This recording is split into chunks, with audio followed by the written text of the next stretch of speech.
All right, everybody. Well, let's begin. Thank you for joining me.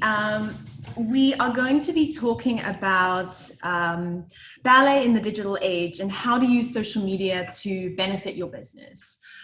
So my name is Ashleigh Wilson. I'm a judge and a teacher for YAGP. I've been working with them for the last 2 or 3 seasons. I'm also currently a professional dancer. My last contract was with the Met Opera Ballet in New York City. And back in 2016, I was living in London. I was performing in the city, but I also became a qualified personal trainer.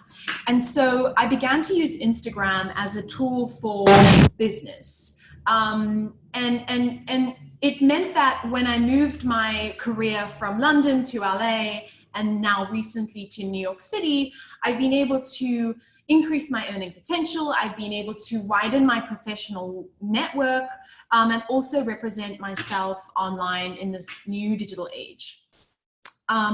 So what is social media? I'm going to take you through the 4 main types of social media. There's a lot of other ones on the fringes like TikTok and Snapchat and YouTube. But these are the 4 ones that I want to talk about first. The platforms that they are and the benefits that they have. So each way of using social media can be done with a different intention and it's done for different audiences. So you want to try and make use of each of your platforms intentionally for what that platform really benefits your business and you individually. And so this will really maximize your voice on each channel if you use each channel correctly. So going through the main ones, there's Instagram, which is great for visual branding. There's LinkedIn, which is more for your professional network. It's also a platform for finding work. Facebook is a platform that is used for friends and family. It's also a business tool. And then you have Twitter, which is more kind of news and current affairs. Now, obviously, all of these platforms range in the multi-use. You can use them in different ways, but this is basically a summary. And one of the ways that that it's important to understand is that you want to keep abreast of how social media is used and how social media becomes the brand new way to brand new tool, and then all of a sudden it's not any longer. So you want to keep abreast of what's current and what's really working on the digital scene.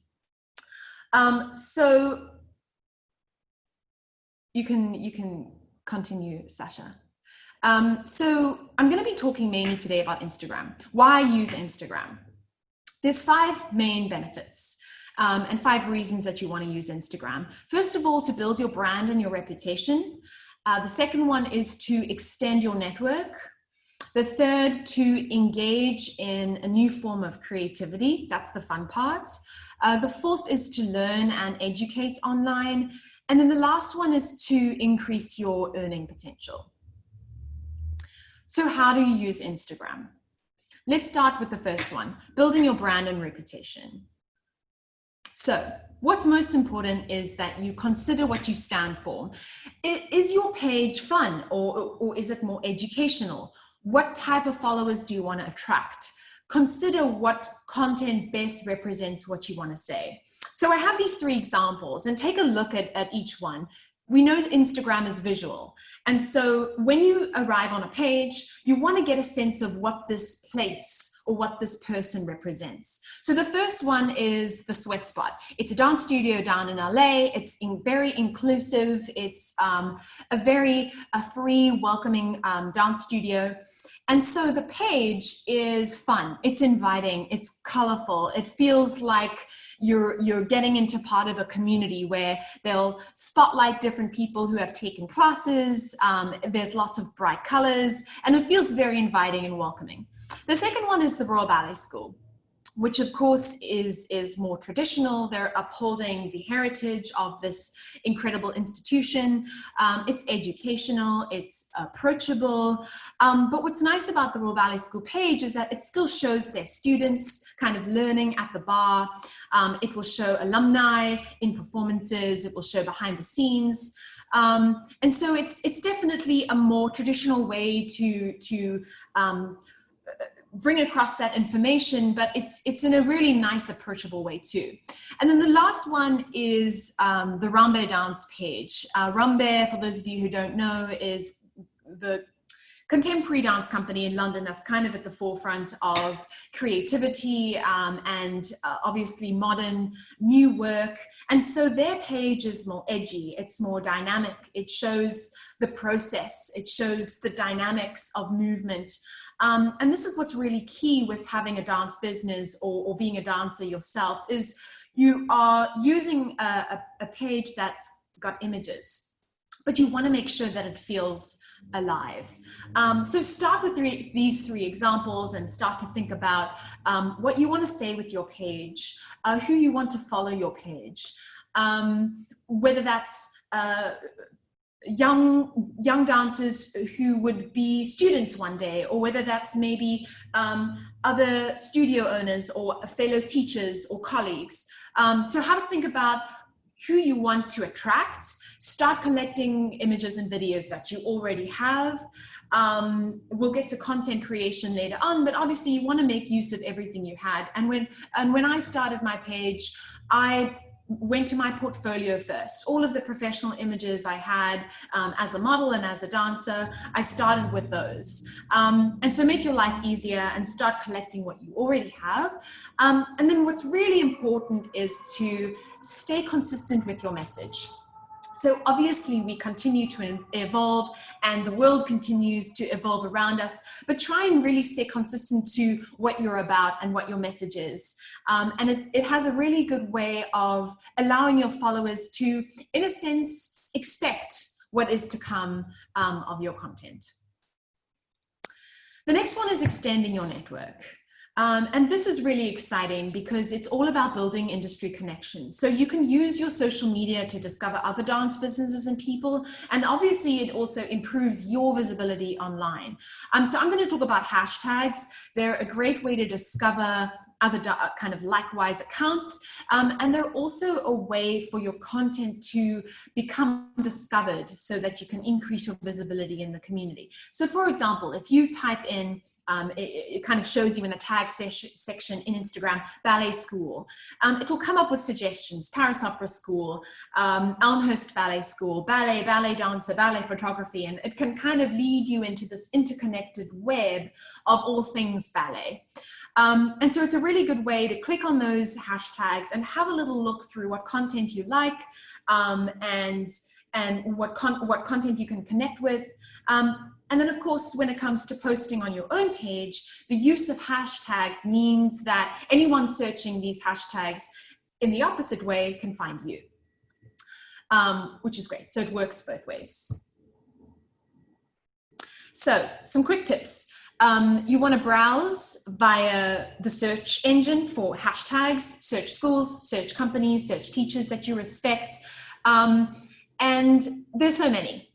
Start with ballet school, ballet teacher. The list is endless. And then most importantly, it's really important to have fun and engage. So once you go to a page or find a comment or, like things, comment on things, follow those pages, write messages to maybe old friends that you're reconnecting with. But that engagement in that process is really important too. The next one, engage in a new form of creativity.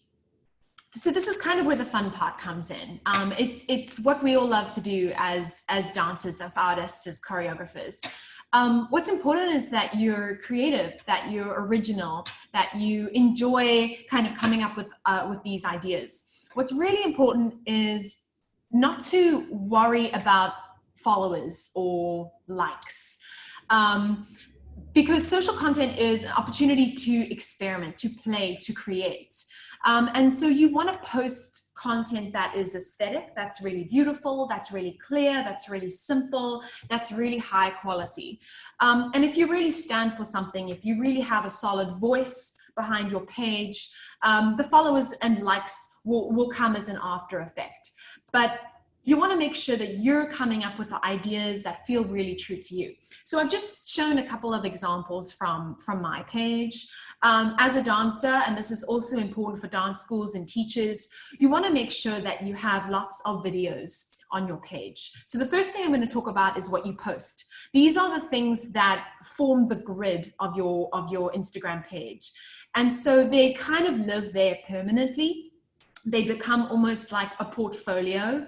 And it's always important for me personally, if I have casting directors or agencies coming to my page, that they can actually see footage of me dancing. So that's really important. So here you can see a performance clip that I posted on the tour I did with Andrea Bocelli last year. And then I also shoot with photographers in a way that really shows off my technique, that really shows what I can do in a really kind of professional way. But these images can also be images from performance, for example. That's another really good thing to post.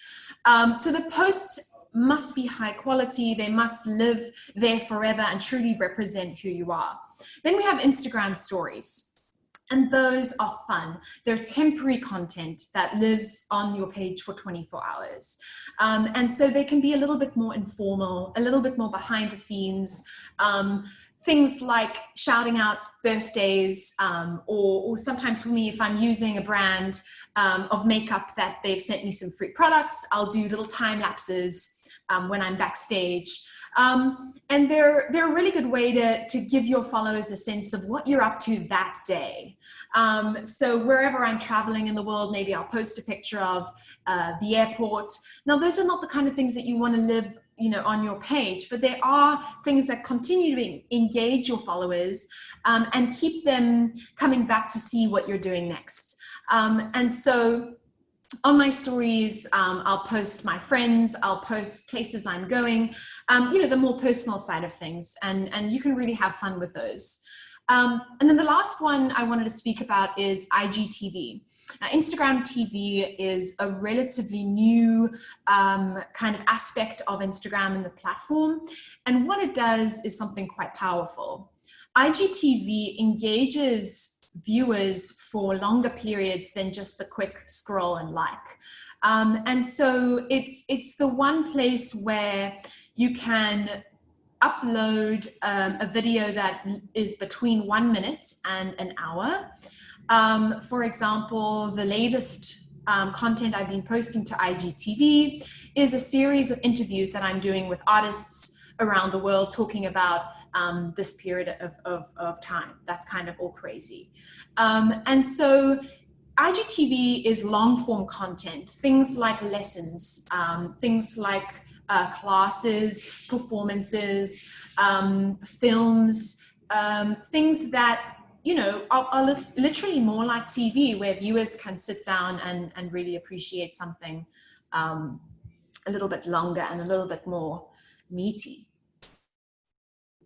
So let's go through some quick tips. We've got Instagram posts, photos, videos, quotes, quality content. They're your portfolio. Imagine that you're curating a magazine that you want to represent your school or your career or your teaching.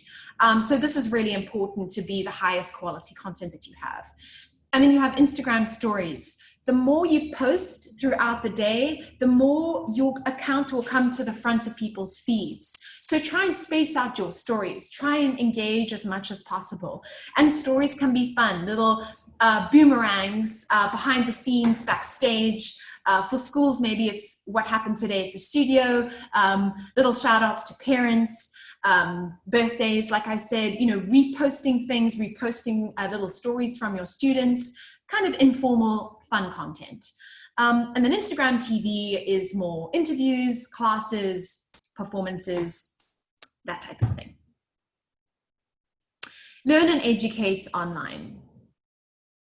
So this is where Instagram gets pretty interesting. And I'll start by talking about how my following grew. A lot of people sitting behind their phones, and this counts you and I in as well, we have to be able to give people something. But the struggle comes in when we have so much valuable knowledge And you don't want to be giving this away for free. And so educating people through social media, I found has worked best when it's just a little snippet. It's just a little preview so that you can actually translate that interest into money, into real life parents, students, for me, jobs, and clients that I trained. So you don't want to give away too much, but you do want to give something. And so I've just given you a couple of examples here of little fitness videos, workout videos that I did. Now, these I try to film in as highest quality as I can, but it really is just filmed with my iPhone. The three photos that you see that are more fitness related, these were paid, commissioned by brands. And so whether that's athleisure and kind of fashion, or the one in the middle where I'm kind of holding little gadgets and balls and massage rollers was a brand that I worked for to explain how to use their products. And so because I had been given a budget to create these videos, it was easier for me to give away full entire workout videos. But I've also created little workouts where I'll only give the first few seconds of each exercise, you know, and that will lead them to the fitness platform that I created where you pay $20 a month to get access to. And that way I can actually monetize on the expertise that I have. So as a teacher, as a studio owner, it's great to give little quick tips. YAGP is great for this as well, giving you little ideas of how to approach different things. And it benefits others, but it without putting your valuable knowledge, you know, that you should charge for, it kind of gives insights and you know, did you know, little tips and tricks that engage your followers and that can amount to real life business. And I'll often film a little class, and I do that for myself anyway. But these are nice things to, again, just represent yourself online through this way. So some quick tips. Give some did you know facts, give some recommendations of what to watch, things that inspire you, you know, share your voice, especially during this time, some helpful tips, you know, whet the viewer's appetite, have them wanting to come back and learn more, and also learn, take the time to spend time on pages that give away free information essentially. And that's where Instagram is great. It's free, browse, look at what people are posting, get inspiration, learn as much as you can, and figure out what you're able to give to the world as well. Then the last one I want to speak about is increasing your earning potential. So I want to make this really clear. Having an earning potential online is really a byproduct of having a social presence. There's a lot of individuals and businesses that want to start a platform, YouTube, Instagram, and kind of expect that they'll receive a lot of money if they put enough energy into it. This is not quite how it works. And it's definitely far from the sole reason to have a social presence. But there is potential to increase your earnings. I've always been someone who has encouraged aspiring dancers, aspiring influencers to get good at what they do in the real world and have some kind of craft, have skill, you know, learn, continue to actually work on what you have, what expertise you have, and then social media can kind of amplify that. But what happens a lot on social media is you have a lot of people who don't necessarily know what they're talking about, and you know, especially in the health and fitness realm, and it can cause a lot of weirdness. So get really good at what you do in real life, have a wonderful reputation in real life, and let the social media kind of bounce off of that. So I'll talk a little bit about how I've been able to monetize my account. It has been absolutely instrumental to have income coming in as I've moved from place to place. I lived in Berlin, I lived in London, I lived in LA, I now live in New York. And so in between these periods of starting from scratch, getting agents, getting into auditions, finding work, I've really had to rely on the income that I've got from my social media channels. So I've just given you two examples of brands that I've worked with. One of them is Adidas. They run a studio in London where they'll do a lot of collaborations with influencers. It's a really great way to not only monetize from your Instagram, but also engage with followers in real life. And this is obviously more in a health and fitness way, but I've tried to bring ballet-inspired exercises, ballet-inspired principles to help with women's health, and make that connection between having all of my expertise in ballet, but making it relatable to everyday people. And this is not an easy jump, but I believe it has huge potential, and it's definitely created a lot of value in places like Adidas. And so being paid to come to events, being given free products to essentially model and wear is definitely a way that you can monetize on social media. And then another way is content creation. So especially if you're an individual, you'll get paid by brands and businesses to create their social media content. It can actually be a huge money saver for brands to send you some clothes, give you a budget, and have you shoot everything yourself. And so I work with a brand in London called Silu, which is a wonderful kind of high-end luxury athleisure brand. And every year I shoot their campaign, and I build a relationship with them. And so I know I have that money coming in. I use my very clever husband to shoot the material for me. Sometimes I'll hire a studio. And so building those relationships with brands is similar to building relationships with a company that you work with.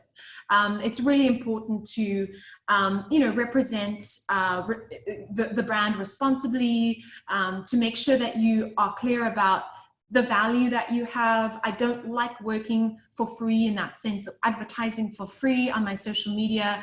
But again, you have to find the balance between giving a little bit and then also making sure that you're monetizing it and getting paid. So some quick tips. Take your time. Building a following takes time. It definitely takes effort. But don't focus on the numbers. Focus on creating meaningful content that people can really use, that represents yourself professionally, and that it kind of lives in the minds of people within the industry. And know your brand when you're collaborating with others. It's really important to ensure that your partner aligns with your own values. So make sure that in those relationships that you build, everything is aligning so that it makes sense. Your following will grow in a direction of people loving what you do and being interested in what you do. And so as you align with other brands and make sure you're harnessing all of this power, if it aligns, it will make sense to your followers as well. So I'm Ashleigh Wilson Dances on Instagram. Have a look, have a scroll. I post a lot of content. My content at the moment is obviously reflecting on this current time where a lot of artists are stuck at home, trying to navigate staying in shape. And so I've been doing an interview series, which is really helpful for aspiring dancers. It's really making an impact. It's telling real stories of dancers navigating our industry in a real way. And so it's still creating value. It's content that's less focused on me as a dancer. If I had a casting director come onto my page, it's a lot about other things at the moment. But I enjoy evaluating what's important in the current climate. making sure that I'm reflecting that, making sure that I'm staying relevant, staying meaningful. And if you scroll down my page, you'll notice that there was an era where I posted loads of workouts. There was an era where I was promoting my online fitness platform. There was an era where I was touring the world with a production from London that was to African music. And so, you know, each kind of time in my life represents something on social media. So have a look and feel free to ask any questions and stay update. That's basically my overview, and I hope it gave a little bit more clarity, a little bit more insight. I appreciate you listening to my journey, and hopefully it will help you start yours.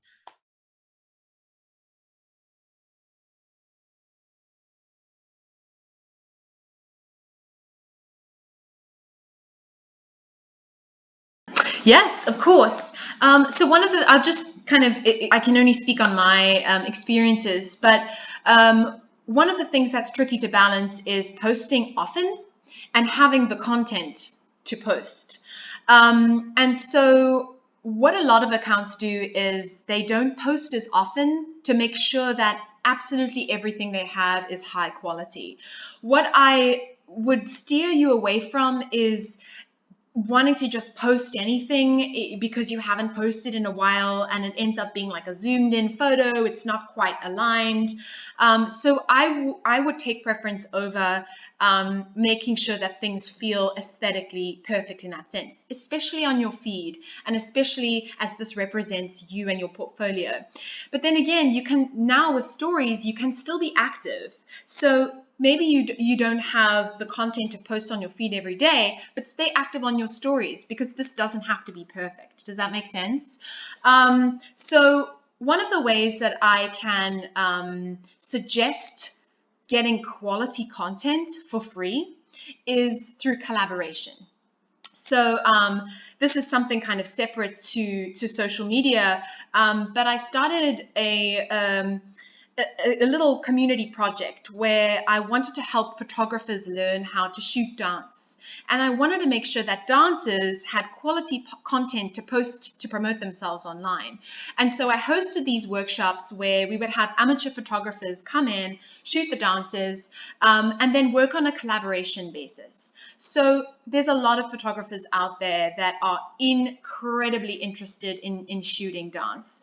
And obviously, if you know you're working with younger kids, that's a different conversation. But there have been times where I've brought photographers, amateur photographers, who are happy to work for free and kind of honored to work for free, and they come into the and this is of course because they're still learning, so it's all about the experience. And they come into the studio, and I've had them shoot students with their dogs. And this was to raise money for sterilization for dogs, again, another project. But it was a great way for these young students in their dance career to get wonderful photos. The resources behind photography, behind retouch are huge. And I mean, brands will pay millions of dollars for this service. So yes, it's something that you are going to want to invest in, but there is a way to do it for free if you're doing it through collaboration. So if anyone wants contacts with photographers, I work with photographers in Seattle, New York, Portland, California, obviously San Francisco, LA. I have a network of photographers who are very interested in dance. But of course, with collaboration, when there's no exchange of money, you want to make sure everything feels safe and secure. I've never had a problem, but I have quite a strong personality. So if anything was to get a little bit weird, I would make sure to pull things back on track. So generally, photographers who are interested in dance or have some kind of experience will happily work for free. But if you are working with kids and with children, you want to set it up in a safe space. But I've done this successfully many times. So maybe that's an idea to start with.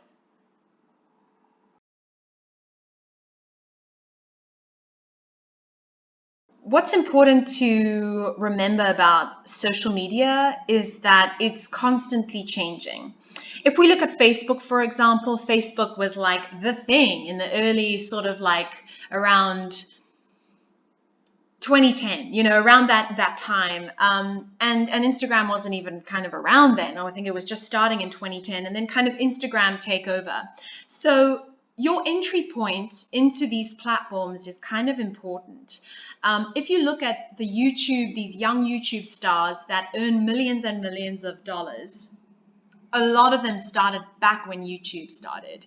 And so the earlier you start, the better. Having said that, depending on the climate of social media, depending on what you are and how you represent it, things can essentially go viral. So the way that I grew my following, starting it back in 2016, was during a time where health and fitness was hugely on the rise. There was a massive demand for new kind of athleisure brands popping up everywhere, sporting leggings and all of that. And so I fitted into that really well, was able to grow my brand, but also monetize on it very early. But my little videos that I used to post with little snippets of workouts would be seen by over 50,000 people. And so I personally didn't use hashtags. I was very lucky to experience videos going viral. Now, nowadays going viral means like 50 million views. That's not something that I've ever had. But going viral in the sense that my workouts were being shared among the community. More people who didn't know about me were discovering me through their friends, through the accounts that they followed. And so even though the numbers aren't as big as in the millions, it's more specific and it's getting in front of the right people and the right audience. So most of my growth happened through these videos that I did. And then also as I've continued to move around, I've built new communities, taught in new cities. A lot of my fitness work was in London for a while, and now I teach more at Equinox, which has its own benefits in New York. And so moving around can also help kind of keep your following really strong. Having said that, I've gone through periods where my following has really gone down. Who knows what that's due to? People unfollow for whatever reason, not just because they didn't like the picture that you posted. But I think that actually having a smaller account with a more meaningful audience base of people that are really engaged in what you do, people that really care about you, people that really like you for what you are. Again, talking about that authenticity. If someone needs a 6-foot ball ballerina, they know where to come. They just come to my Instagram, if that makes sense. And so really standing for what you are, no matter how your following goes up and down, representing yourself in the identical way in the real world, that's always served me best.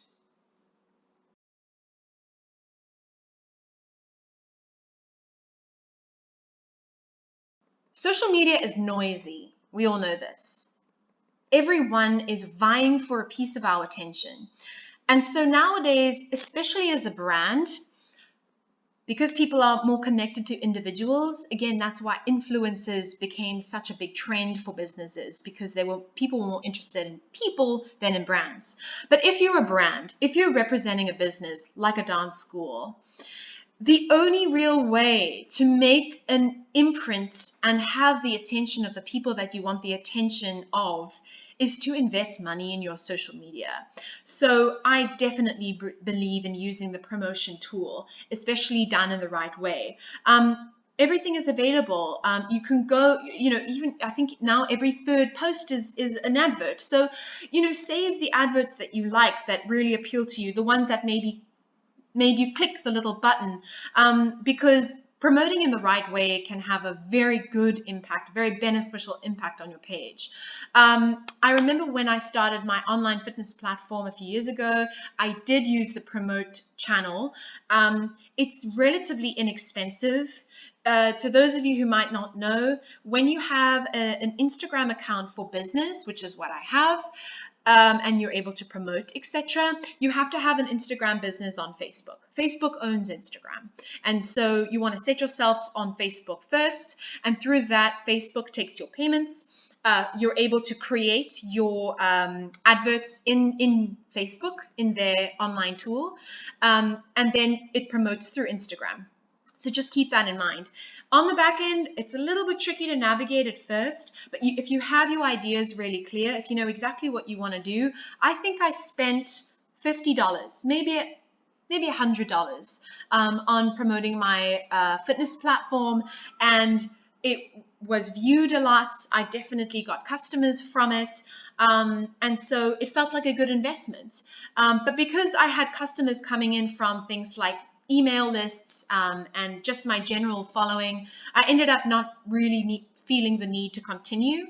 But it definitely was a positive tool, and it's definitely something very important to companies and brands where there's so much other noise on social media that is just rubbish at the end of the day. It's like celebrity news, or, I mean, I'm into it. If you're into it, that's cool. But, you know, it's not necessarily meaningful content.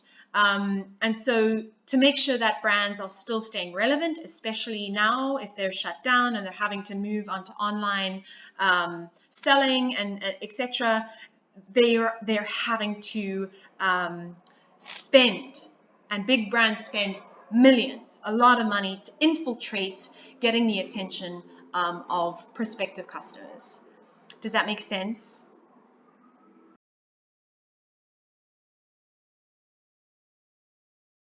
The ways that I wanted my account to look aesthetically was to have patterns. So I think for a while I did one color, one black and white, one color, one black and white.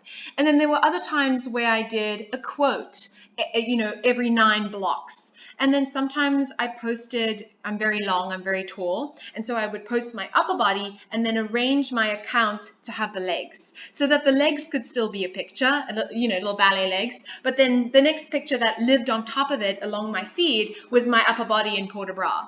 And so in order to arrange your content so that you can use these tools, and now don't get me wrong, I didn't make up any of this stuff. I was very active on social media. I kind of looked at things and I liked the idea, and so I just copied them. So these are all available to you. Have a little look on Instagram and choose what you like. But once I found an idea that I liked, I think I even want a lot of accounts post 9 individual pictures as a big picture. Now, again, this can be really fun, but you want to also make sure that when the picture stands alone and it comes up on people's feeds, that it's still a nice picture to look at. But what I did do, and now it's just made up of little dogs because I have a dog account. But this is a good way, and I haven't used this recently, but it's a good way that I've organized my content. And there's lots of different apps that you can download. I'll show you what mine looks like. It says preview, and it's all these little squares. And it's free. And you download it, and what it means is that within your camera roll on your phone, you can upload different pictures and reorganize them. So if I wanted to change the pictures, I can reorganize them, and I can look at how aesthetically things are working. Now, when I had a lot of content and I was doing photo shoots all the time and I had a lot of brand work, that was kind of when I had enough content to arrange. Now, I don't have as much content, and so I'm creating content day to day. So when you have an amount of content, maybe a couple of photo shoots, you've got the pictures back. If I get the photos back from a shoot, I want to make them last. And so I don't want to post them all at once. Some people like to. Some people like to put 3, photographers do this, 3 pictures in a row from the same shoot with the same girl or the same boy. But I like to kind of mix it up a bit. And so I'll post from a shoot the minute I get it, and then I'll wait a week after I posted 6 other things, and then I'll post it again. So it kind of feels a little fresh and new. And it's also fun to do throwbacks. So again, collect everything that you currently have. Don't use all of it right now, so that you can almost recycle the content and keep using it for a longer period of time. But these apps are really helpful, and they definitely work if you want to start working with quotes and seeing how to arrange them that feels good. And also to make sure that if you do end up posting a big picture in multiple squares, that things feel good when you post them individually. So yes, Tyra, great points, and definitely a tool that I've used, and definitely worth downloading the app and starting to experiment. Have fun with it, be creative.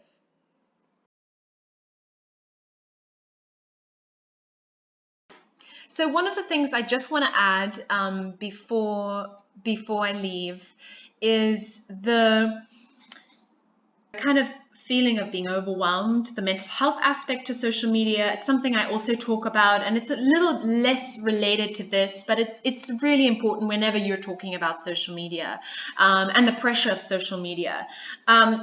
Really honor the balance that lives inside of you. Some people can healthily be on Instagram, connecting with their friends. I'm kind of one of them. I try and view social media as a really positive thing where I can make an impact on people, that I can connect with my friends.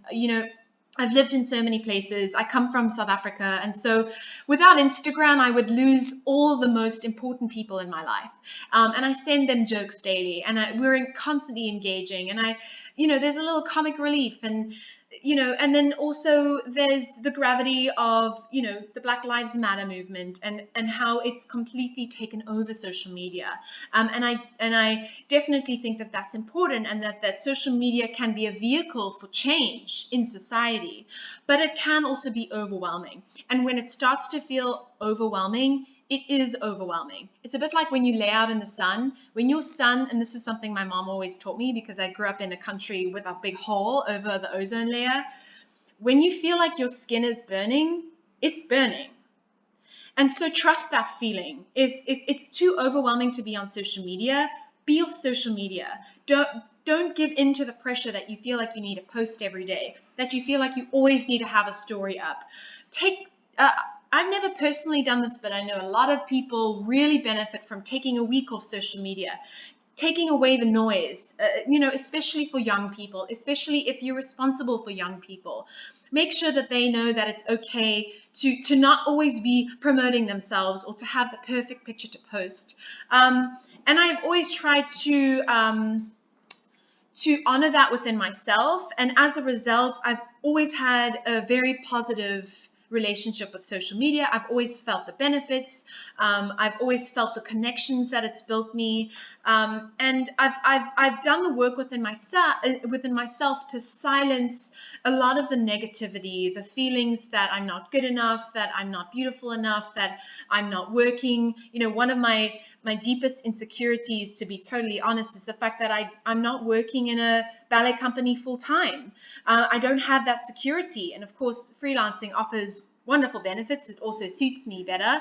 And I've done the company thing, but maybe the ballet world won't accept me because I'm not in a huge institutional company. And who am I? I don't mean anything in the ballet world. And so I've tried not to listen to those pressures. I've tried to go my own way, really use my platform responsibly. When I speak to young people about social media, I make sure they understand that they need to be expensive on social media. I feel very deeply and strongly about this, that social media is a very good insight into someone's integrity. And it's very easy to get likes and follows if you're working in a cheap space, if that makes sense. And we've all seen it. And it's something that has really guided me in my social media journey, is to remain expensive, to absolutely celebrate who I am as a woman, celebrate who I am as a dancer, where I show a lot of skin and I use my body, and I'm feminine, and I want to celebrate that. But I also want to do it in a way that feels empowering. That one of the things I'm most proud of is that I'm followed by 70% women, and that means a lot to me. And so for social media to really have an impact on yourself and on others is to maintain that sense of integrity.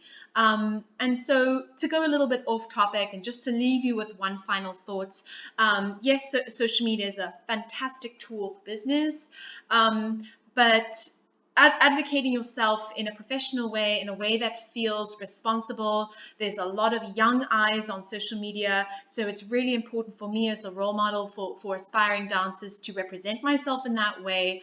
And I try and spread that message to my young followers too. So if any of you watching are young and you're finding it difficult to navigate this when all of your friends have higher legs and everyone seems more beautiful than you, more successful than you, just remember that you're representing yourself. And there is nobody out there like you.